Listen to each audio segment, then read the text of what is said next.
Hey guys, it's Kayla and I'm back with part 3, the final part of my 3-part little mini card series.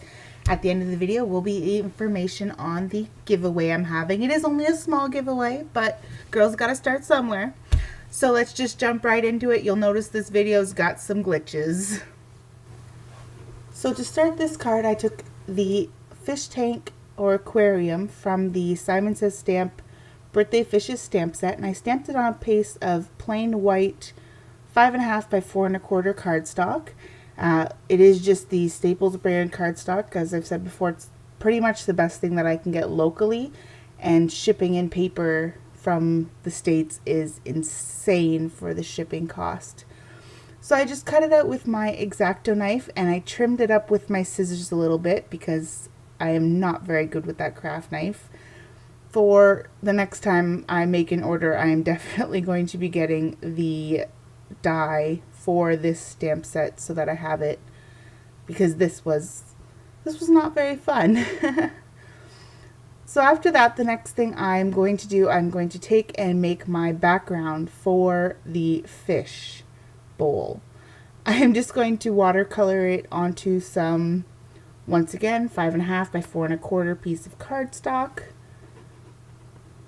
It really is nothing fancy, just trying to put some color down, leave it a little bit streaky looking, and I only need to cover the portion that will be visible through the cutout of the fish tank that I've already done.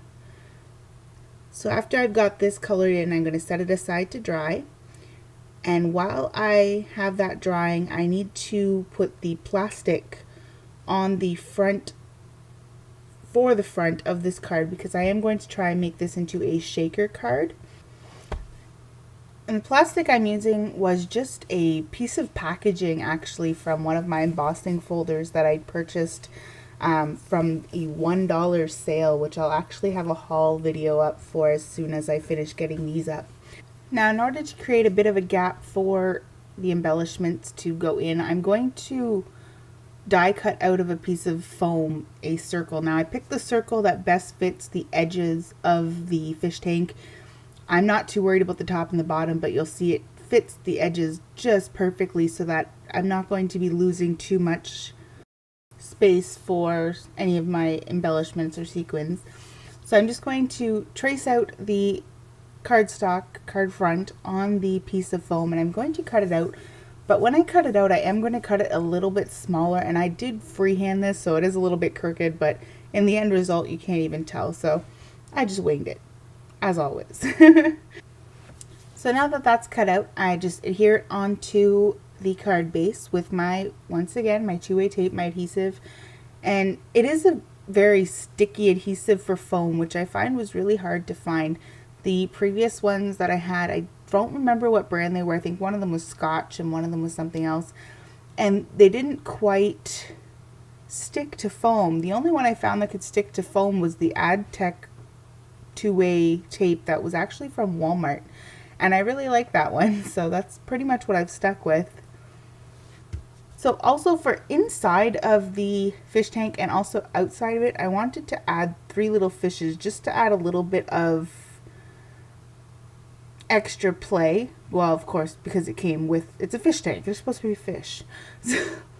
So I took them and I stamped them onto a piece of plain white cardstock, and I'm just going to use my Hero Hues black ink. It is not Copic friendly, but it's a very small space. I'm not overly worried about it smudging or anything along those lines.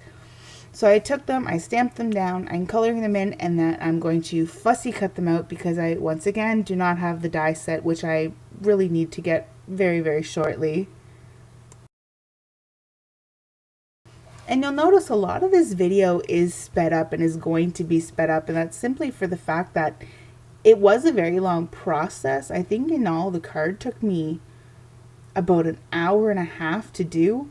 Mind you, that was because I do have a little baby here and I constantly getting up to assist to her. I'm pretty sure if somebody were to sit down and go straight forward, it wouldn't take overly long to do. I mean, of course, it all depends on everybody's level of skill and if you have dies, if not. I mean, I think the fussy cutting alone took about 10 minutes, which is excessive for my time. So you can see here I'm still cutting out these little fish. Fast forwarded it as quick as I could, but we'll just skip over this part. There.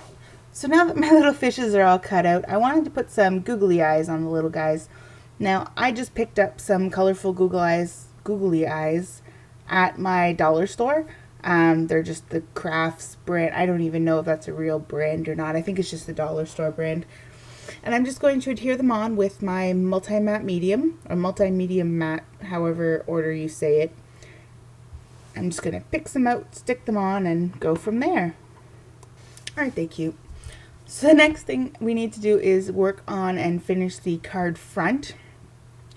Now, once again, this probably would have been smarter to do before I adhered the foam and the plastic on, but I never think ahead far enough to that. I kind of wing everything, and since there's no plan to it, yeah, no rhyme or reason to my order. So I'm just going to take my Copic marker. I'm just going to color it in. I'm using B05. It's the lightest blue that I have next to the robin's egg one, but the robin's egg one I find doesn't really look fishy enough. So I'm just going to color that in, and then I'm going to take this little tool that I have here. I believe it's actually meant for sewing or something along those lines. All I know is it looks like some weird medieval torture device, and I'm going to use it to scratch up the bottom quarter of the card because I'm going to make it look like a table, so I want it to look kind of like some wood grain. Also with that, I'm going to use my Copic markers and do a little bit of line work, and I'm going to use the E35, E37, and the E39 to add the extra lines to it. And in case you're wondering what the colors I was using here is, I know the Distress ink is old paper, which kind of has a greenish tint to it. I figured it would work nicely for an old wall or something along those lines. And the brown I am using is from Ranger, and it is Java Bean. I had to haul up my paper here. So I just put that on there with my blending tool. Once again, I know I've said it before, I know the blending tools aren't meant specifically for those types of inks. They are meant for distress inks, but I find they do a relatively well job if you're not fussy about it being not perfect. So this part cut out, I did put on the sentiment, may all your birthday fishes come true. And at the same time, I did have to switch my camera to an actual camera because my phone had died and I couldn't find the charger. However, this video camera seems to slaughter every single SD card I put in it, so the video gets cut short. But you can see the end result in the photo I'm going to insert at the end here.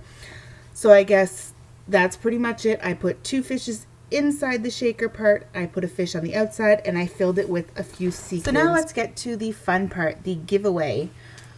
If you watched my Christmas haul, there was a stamp set in it that I had purchased, but my boyfriend wrapped up for Christmas, thinking he was funny. He wrapped everything that came in the mail the week before Christmas. And this is the stamp set here. It is the Spinners by Art Impressions. And I ended up getting a second one, which you'll see in an upcoming video. So what I'm going to do, I'm actually going to just give this away to somebody. Now, the only thing you have to do to enter is just be subscribed. You don't have to comment, you don't have to like anything, you don't have to do anything else. You just have to hit the subscribe button and your name is automatically in, and it's open to anywhere in Canada, the US, and international. Anywhere's in the world pretty much. So yeah, that's pretty much it for today's video. Hope you enjoyed, hope it was helpful, probably not, and happy crafting.